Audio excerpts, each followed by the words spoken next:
as always, we tip our hats to Cal, and tonight was our night, but certainly they're a worthy opponent and got a great program.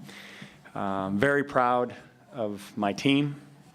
Amidst a lot of hoopla this week, we buckled down and went to work and put together a plan and executed a plan that had to be done well to have a chance tonight, and it's just a great story of what can be if you can block out some of the distractions and you can focus on just what's important, and you come together and you fight. And you know, obviously now we've got to prove we can be consistent. Each time we've lost this year, we come back the next week and we play and we find a way to win. Now we need to find a way to be consistent. So that'll be the marching order going forward, and look forward to getting that accomplished this week and hopefully playing an inspired game against a very, very talented Arizona State team. Questions? Rick, what's Riley's status, and what did you see in the game tape against Nevada that led you to think that Kevin could get this kind of night? Against Cal, you mean? Yeah. Well, first of all, with Dietrich, all signs are positive. Not all tests are back, but every test that's back is negative, and that's all good news. And he was in great spirits when he left the field. We've got a great team of medical staff that did the perfect job of getting him to where he needed to be, but everything looks very positive that he'll be okay, and that hopefully, knock on wood, nothing serious. What we saw on film was a very talented defensive front, one that was very stingy against the run. But against us last year, where they kind of surprised us with a defensive configuration, we kind of had an idea watching them that we might be able to get some chances with the quarterback. And I told Kevin before the game, I said, you cannot run not to get hurt tonight. That won't work. You have to go. And I told him I wanted 100 yards. And I was going to be in his tail if he didn't get his shoulder pads down and go. And he's a valiant kid, and I think he went for 150, something like that. So he did as we asked, and that's always fun as a coach to get guys to battle like that. Coach, you know that's a little risk reward with Kevin's history of injuries.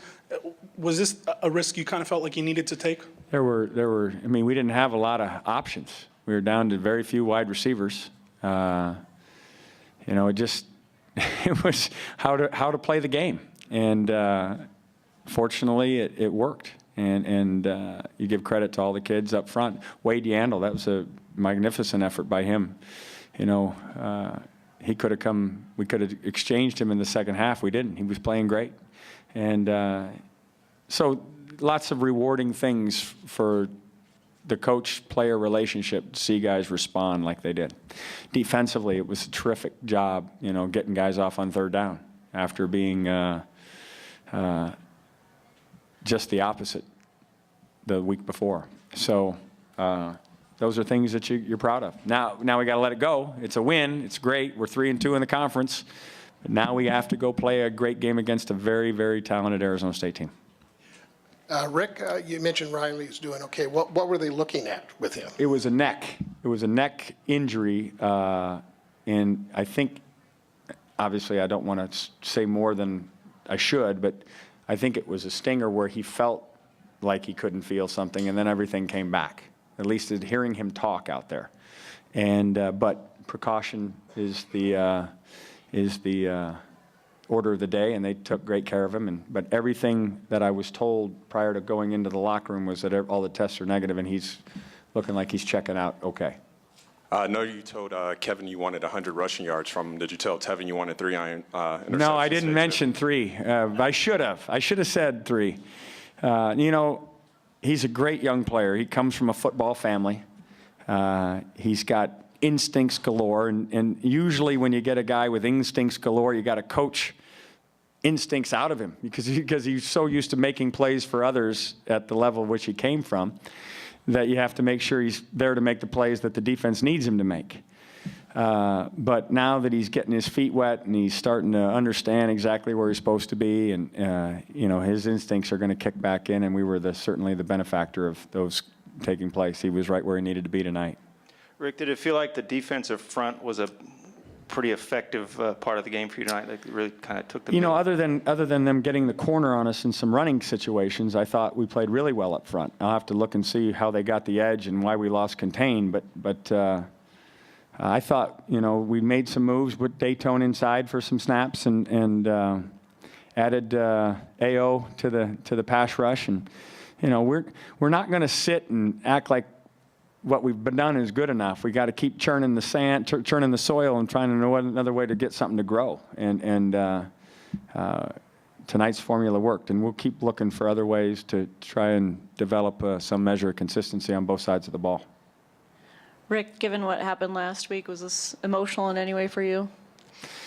You know, yeah, in some ways, but not so much for me. I think more emotional for me watching kids respond.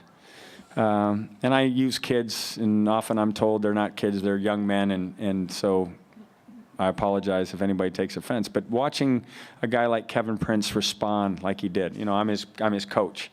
And I know that's how Joe Tracy feels about a number of those defensive players, and the position coaches feel about, you know, Bob Palcic and Angus McClure got to be so proud of Wade Yandel.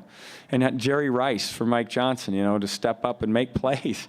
I mean, that's, when guys get chances, they've got to come through, and that, as a teacher, there's no greater reward. So, yes, the answer is it was emotional for our guys to respond to the criticism the way they did. As for me, it was a great win, and I'm looking forward to trying to get ready to play a great one next week. Huh? Nelson was cramping. The question was about Nelson Rosario. Nelson was cramping, and we tried to get him hydrated and get him going, but he just couldn't. Every time he burst, he'd go back down. So Rice to the rescue.